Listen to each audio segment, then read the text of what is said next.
Welcome to the ninth edition of the International Festival of Media, hosted and curated by the Faculty of Media and Social Sciences at Jagrant Lake City University. As we often say, that in picture worth 1,000 words, but behind every powerful visual story is an editor's eye, the interest to show, what to leave out, and what emotion to leave with the audience.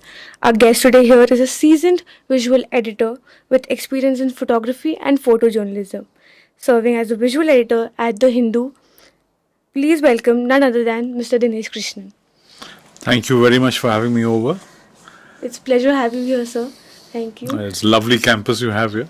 Thank you so much, sir.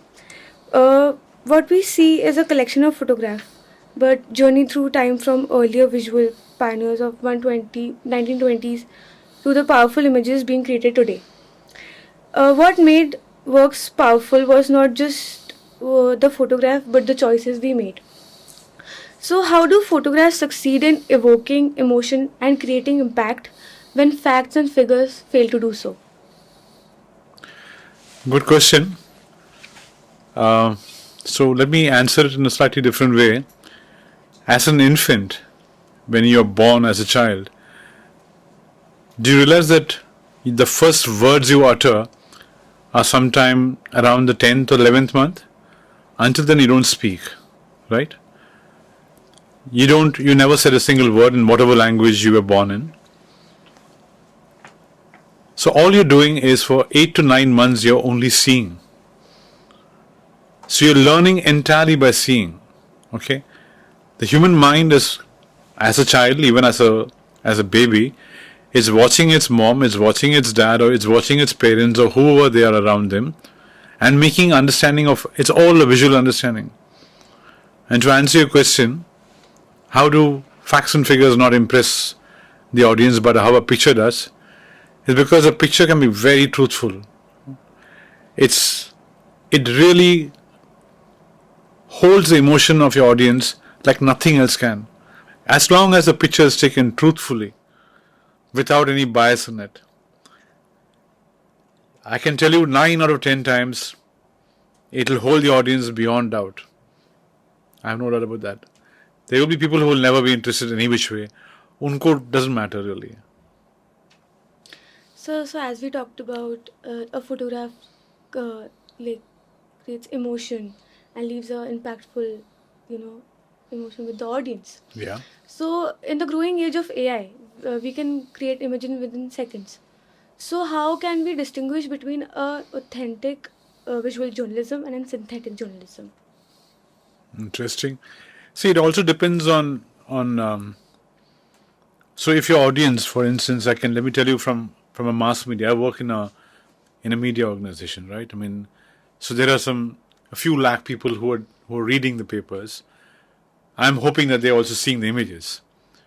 So I'm answerable to them. How you identify something is when you see something which is too good to be true. As a journalist, you all should always have one thing in your mind, that you should always question everything that comes to you. So when a photojournalist comes to me, when it's a staffer that comes to me and sends me images, I know for a fact that he or she has shot a bunch of images before and after that moment. It's not just that one moment that comes there. So one thing, that's where the staffer role really becomes important. I am very conscious of the fact that and the question you ask is largely for user-generated content. So if I have a user-generated content which comes from someone who's a reader who says, I saw this happening and this is like outstanding moment, and it comes to me. So usually what I ask, if it's too good to be true, I would ask the person very gently, can you send me pictures before the moment and after the moment? And if the person cannot supply that, the chances are it's a one-off thing. Maybe it's a one picture that person took, but I would rather not risk the chance that picture being truthful. I would rather say I'll play safe and shut that possibility and only use if I'm 100% sure, because I would rather have 9 times a picture I play safe than the one time where I take a chance and that turns out to be. It's like this. A jury will not like to hang a man who does not fit the thing, understand? you hang the wrong person forever you're done. You rather let go 10 people, but catch the guy. If you want to convict him, make sure you're right. Similarly for photography. If you think there's a doubt, let it go. Just because it's looking good, don't go for it. Okay. And the whole idea, as a photo editor, I ask for the before and the after. Okay. One incident cannot usually be one flash in the pan. It'll usually have a build up to it. Nowadays, you're all shooting with phones or with digital cameras, and they shoot about 10 frames per second at least. आराम से आगे पीछे होगा. We talked about letting go. So, how do you make an editorial judgment of what to publish and what to let go? What to let go? Do you want to actually ask a direct question to take, for example, what do you have in mind? Because there are a lot of things which I will let go. What do you have in mind? Tell me. Like sensitive images, like someone's privacy is getting invaded. It's very important. Dramatic images. There you are. You actually Yes. answered your own question. I would not go for drama. Okay. Just because I have drama.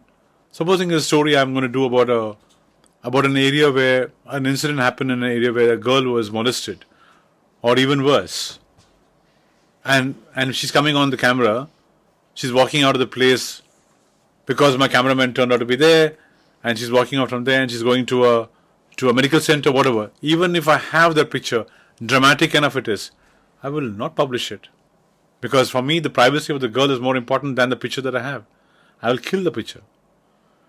There's nothing more important than the privacy. Forget this. This is even far, a very high-end kind of a scenario. Even for instance, let me tell you something. This is very, supposing a young girl is walking in a rain, okay, and she's wearing something white. So you know what I'm talking about. She gets caught in the rain. If I'm going to shoot just that one girl absolutely with white and her clothes are like revealing her body, I don't think I need that. I would rather not use the picture and look for a slightly boring picture. I'm not here to titillate my audience.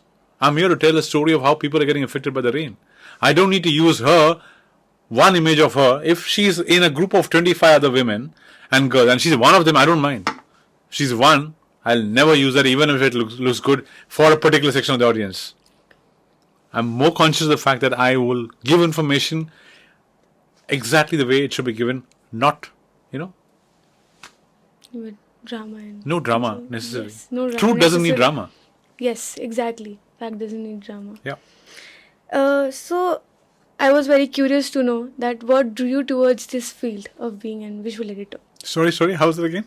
Like, I was very curious to know that what drew you towards this field. What drew me? What drew me towards photojournalism? I never became a visual editor straight away. I came in as a photojournalist. Okay. Now, visual editor is something which I grew into after 25 years of being a photojournalist. 20 years maybe. And then I came into being a visual editor. Okay, I've been a visual editor for the last 15 years. Until then, I was a photojournalist. I wanted to be a storyteller. Except, I had the language, but I want to be something different. I knew that fact that pictures tell a stronger story. I was very keen on cinema. I was keen on the fact that, for instance, a lot of Indian cinema, which is not necessarily Bollywood / Tollywood, Collywood, forget all of that. You have alternate cinema in India. Those days it used to call alternate. We never had OTT and all of that, right? We only had theatres or television. So a lot of good cinema would come, and I never knew why I was attracted to a particular kind of cinema until one day I took a camera. Someone came home. He had a camera, an SLR camera. Mind you, we are from a generation which didn't have phones, right? Yeah.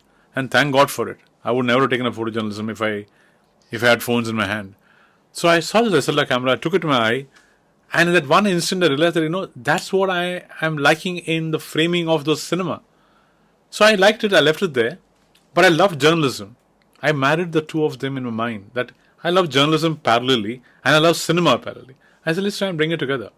And that's why I came to photojournalism. I had a course in India, which I did. But I stayed with it. And I have no regrets.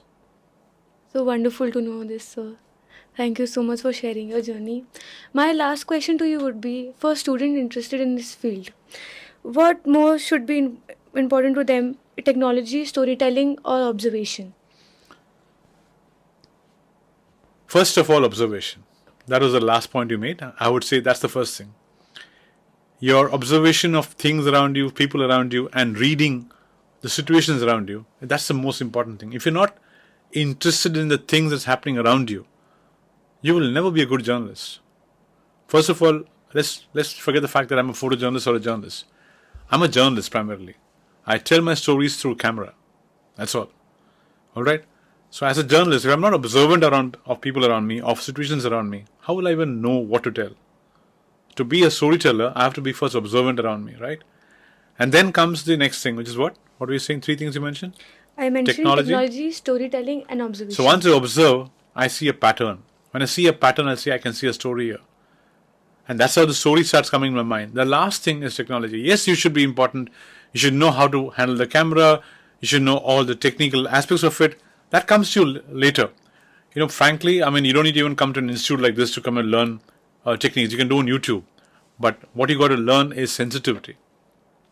You have to first be sensitive to the people around you, to be observant about the problems, about the pains, about the highs, about the lows.